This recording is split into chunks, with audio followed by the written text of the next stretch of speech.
ആരും എടുക്കുന്നില്ല കൊച്ചിനെ. Welcome back to Japan love story.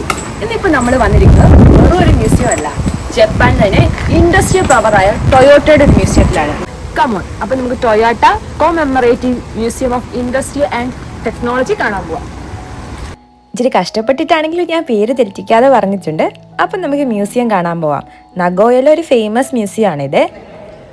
ഇന്ന് 5:31 അപ്പോൾ ഇന്നും നാളെയും ഇവരുടെ 31ാം ആനിവേഴ്സറി കാരണം നമുക്ക് ഫ്രീ ആണ് കേട്ടോ. അല്ല പക്ഷേ ഇന്ന് നമുക്ക് ഫ്രീ ആണ്, അല്ലെങ്കിൽ 1000 രൂപയോ മറ്റോ എൻട്രി ഫീ ഉണ്ട്.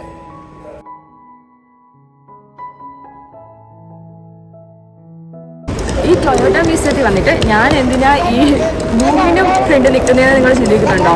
ഈ ടൊയോട്ട ഫസ്റ്റ് സ്റ്റാർട്ട് ചെയ്തത് ഒരു ടെക്സ്റ്റൈൽ ഇൻഡസ്ട്രി ആയിട്ടാണ്. ഇതുപോലത്തെ മ്യൂസിയം ഒക്കെ നമ്മൾ വെറുതെ പോയി കണ്ടിട്ട് കാര്യമില്ലല്ലോ. നമുക്കിതിനെക്കുറിച്ചൊക്കെ പറഞ്ഞു തരാൻ ആരെങ്കിലും വേണ്ടേ? ഇംഗ്ലീഷ് ഗൈഡ് ടൂറിൻ്റെ പാസ്സാണ്, നമുക്ക് 4 പേർക്കാണ്. ഇംഗ്ലീഷ് ഗൈഡ് ടൂർ കുറച്ച് വേണ്ടി പോയി, ഞങ്ങൾ ഇച്ചിരി ലേറ്റായി ഓടിക്കൊണ്ടിരിക്കുക. The key part of the automobile pavilion is Kiichiro Toyota, who is a son of Sakichi Toyota. He graduated the university in 1920. നമ്മൾ ഇന്ന് കാണുന്ന ടൊയോട്ട കമ്പനി സ്റ്റാർട്ട് ചെയ്തത് സക്കിച്ചി ടൊയോട്ട എന്ന ആളാണെങ്കിലും ഈ കാണുന്ന വൈറ്റ് പ്രതിമ അദ്ദേഹത്തിൻ്റെ മകനാണ്, കീച്ചിരോ ടൊയോട്ട. അദ്ദേഹമാണ് കാർ കമ്പനി തുടങ്ങിയത്. ടൊയോട്ട കമ്പനി ഫസ്റ്റ് സ്റ്റാർട്ട് ചെയ്തത് ഒരു ഹാൻഡ്ലൂം കമ്പനി ആയിട്ടായിരുന്നേ. പിന്നീട് അതിൽ നിന്ന് കിട്ടിയ പൈസ വെച്ചിട്ടാണ് കീച്ചിരോ ടൊയോട്ട ഒരു കാർ മാനുഫാക്ചറിങ് കമ്പനി സ്റ്റാർട്ട് ചെയ്തത്. ഇതൊക്കെ ഞങ്ങളുടെ ഗൈഡ് നല്ല ഡീറ്റെയിൽ ആയിട്ട് പറഞ്ഞു തരുന്നുണ്ട്. ഈ കാണുന്ന റോബോട്ട് വയലിൻ വായിക്കും എന്ന് പറഞ്ഞാൽ നിങ്ങൾ വിശ്വസിക്കുമോ? അതെ, പക്ഷെ ഞങ്ങൾക്കത് ജസ്റ്റ് മിസ്സായേ. ഈ കാണുന്ന സമയങ്ങളിലൊക്കെയാണ് ഇവിടെ വയലിൻ്റെ ആ ഷോ ഉള്ളത്. ഒരു 5 മിനിറ്റത്തെ പരിപാടിയാണ്, പക്ഷെ ഞങ്ങൾ ഈ ടൂറിനിടയ്ക്ക് അത് മിസ്സാക്കി.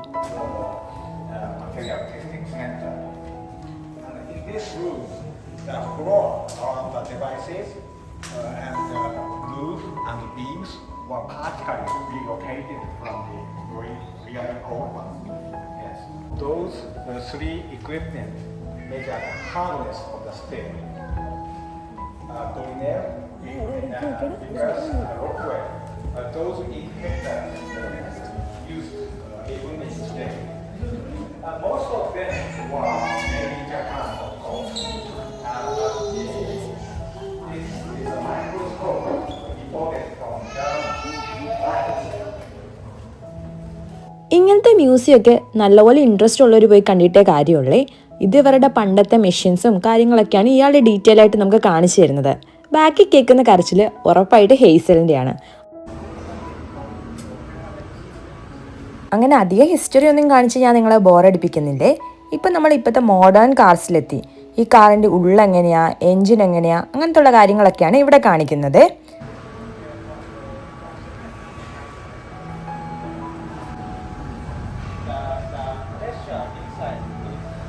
ഈ കാർ എനിക്കും പരിചയമുള്ള കാറാണ്, പ്രിയൂസ്. ടൊയോട്ടയുടെ തന്നെ ഒരു പോപ്പുലർ മോഡലാണ് പ്രിയൂസ്. നമ്മുടെ കൂടെ കുറച്ച് ഫ്രണ്ട്സൊക്കെ പ്രിയൂസ് ഉപയോഗിക്കുന്നവരുണ്ടേ.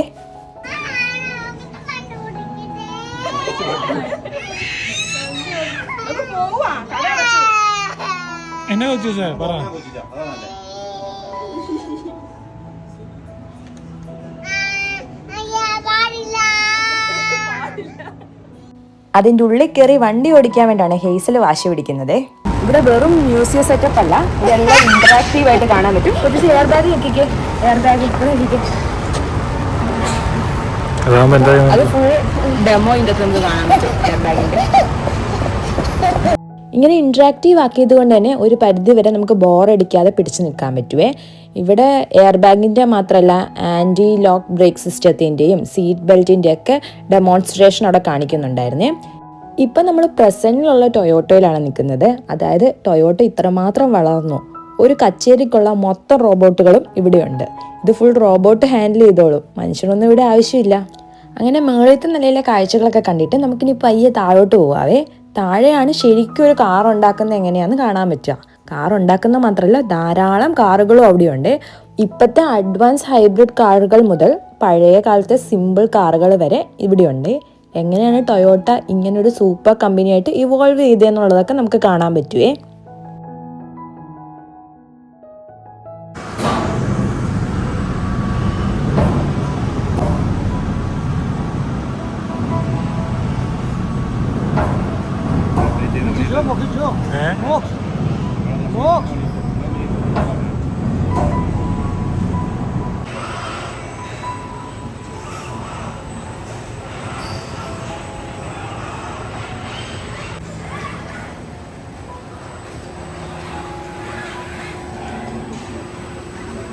ഒരു ടെക്സ്റ്റൈൽ കമ്പനിയായിട്ട് തുടങ്ങിയതാണ് ടൊയോട്ടയുടെ കഥ. പിന്നീട് കീച്ചിരോ ടൊയോട്ട കാർ നിർമ്മാണം ആരംഭിച്ചു. ഇന്ന് ടൊയോട്ട ലോകത്ത് തന്നെ ഏറ്റവും വലിയൊരു കാർ കമ്പനിയാണ്. ടൊയോട്ട എന്നായിരുന്നു കമ്പനിയുടെ പേര്, TOYODA. അത് ആ ഫൗണ്ടറിന്റെ ഫാമിലി നെയിം ആയിരുന്നു. പിന്നീട് കമ്പനിയുടെ പേര് ടൊയോട്ട എന്നാക്കി. ടാ എന്ന സൗണ്ട് ജാപ്പനീസിലില്ല, എന്നിട്ടും അവർ അങ്ങനെ ആക്കിയത് ഇതൊരു ലോക ബ്രാൻഡായി കഴിയുമ്പോൾ എല്ലാവർക്കും പ്രൊണൗൺസ് ചെയ്യാൻ എളുപ്പത്തിന് വേണ്ടിയിട്ടാണ്. ഇന്ന് ടൊയോട്ട എന്ന് പറഞ്ഞൊരു കമ്പനി മാത്രമല്ല, ജപ്പാനിലൊരു സ്ഥലത്തിൻ്റെ പേരും കൂടിയാണ്. ആ കമ്പനി സ്റ്റാർട്ട് ചെയ്ത സ്ഥലത്തിന് ഇപ്പോൾ ടൊയോട്ട എന്നാണ് പേര്. അത് ഞങ്ങൾ താമസിക്കുന്നതിൻ്റെ കുറച്ച് അടുത്തായിട്ടാണ്.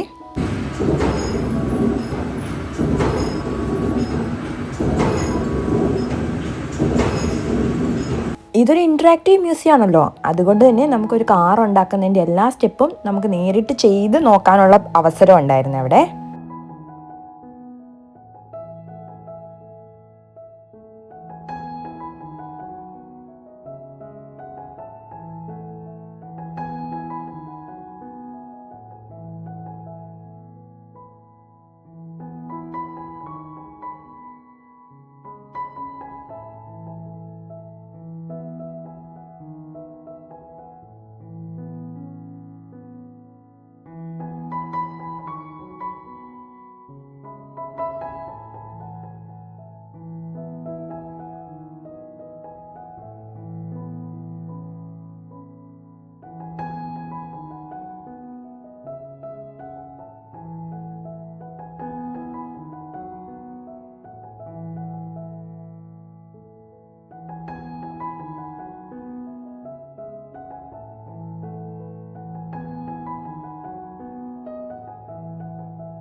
Okay, thank you very much. That's all from me, and thank you very much for your cooperation. Thank you very much. അങ്ങനെ ഗൈഡഡ് സെക്ഷൻ കഴിഞ്ഞ് ഇനിയുള്ള ഭാഗമൊക്കെ നമുക്ക് നടന്ന് കാണാനുള്ളതേ ഉള്ളേ. ഇവിടെ എങ്ങനെയാണ് മാൻ പവർ ഉപയോഗിച്ചിട്ട് ചെയ്യുന്നതെന്നുള്ള ഭാഗമാണ് കാണിക്കുന്നത്. അതായത് ചെക്കിങ്ങും കാര്യങ്ങളൊക്കെ, അതൊക്കെ ഒരു മോഡലാക്കിയിട്ട് വെച്ചിട്ടേ ഉള്ളേ. അത് നമ്മൾ ജസ്റ്റ് ഇങ്ങനെ കണ്ടു പോവാം.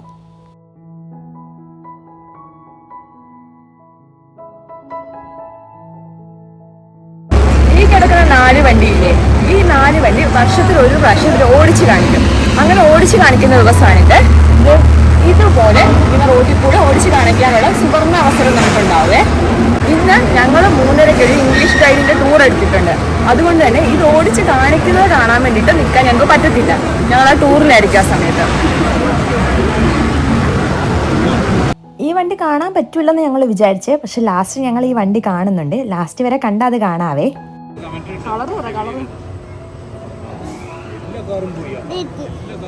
റെഡ് ആണ് വേണ്ടേ? പിന്നെ യെല്ലോ കാറാണോ കുറ്റസ് ഉണ്ടാക്കാൻ പോന്നേ? ആണോ? കളറ് പറ, കളറ്.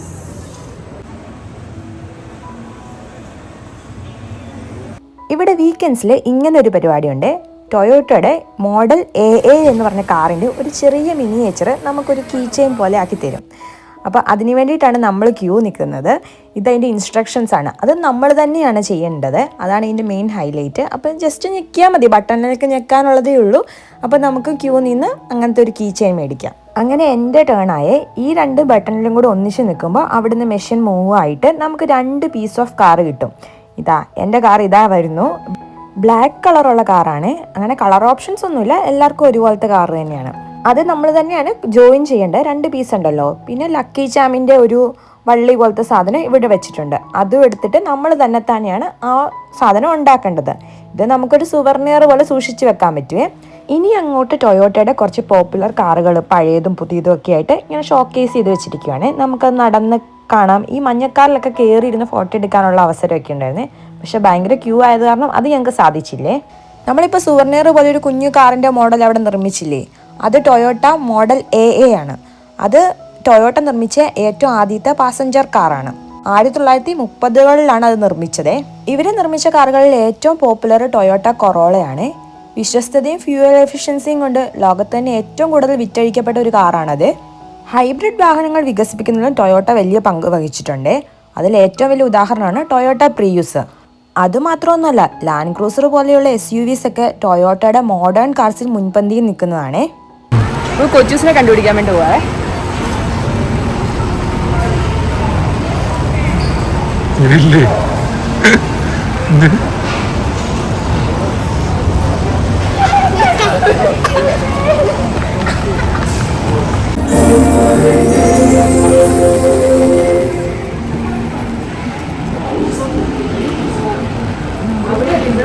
എന്നാടാ എൻജിൻ നോയ്സ് കേൾക്കുന്ന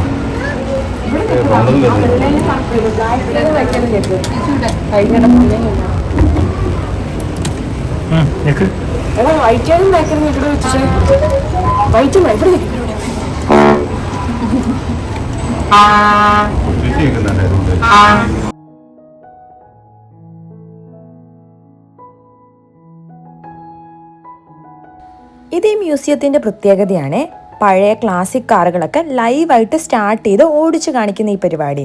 പക്ഷെ ഇത് എല്ലാ ദിവസവും ഒന്നുമില്ല, വർഷത്തിൽ ഒരു ദിവസമേ ഉള്ളൂ. എന്തോ ഭാഗ്യത്തിന് അന്നാണ് ഞങ്ങൾ ചെന്നത്.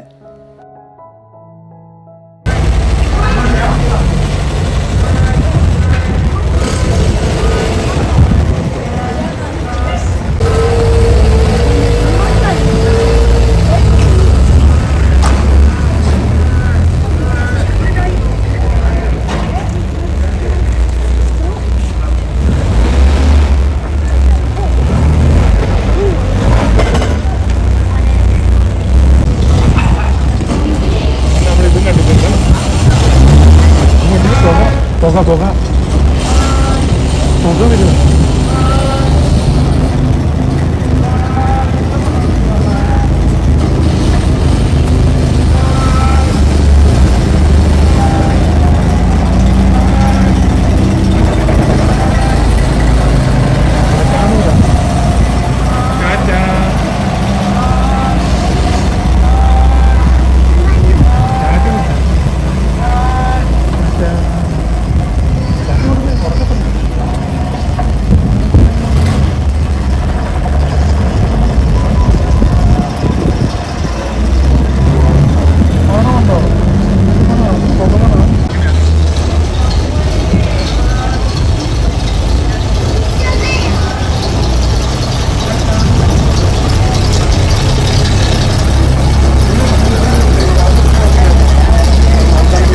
അതിലാദ്യം കണ്ട ബ്ലാക്ക് കാറില്ലേ, അതാണ് model AA, the first passenger car of Toyota. പഴയ ക്ലാസിക് കാറൊക്കെ ഇങ്ങനെ ഓടിച്ചു കാണിക്കുന്ന വഴി അതിൻ്റെ എൻജിൻ സൗണ്ട് എങ്ങനെയാ, അങ്ങനത്തെ കാറുകൾ എങ്ങനെയാണ് ഡ്രൈവ് ചെയ്യുന്നത്, പിന്നെ അതെങ്ങനെ മെയിൻറ്റെയിൻ ചെയ്യണം, അങ്ങനത്തെ കാര്യങ്ങളൊക്കെ നമുക്ക് മനസ്സിലാക്കാൻ പറ്റുമേ.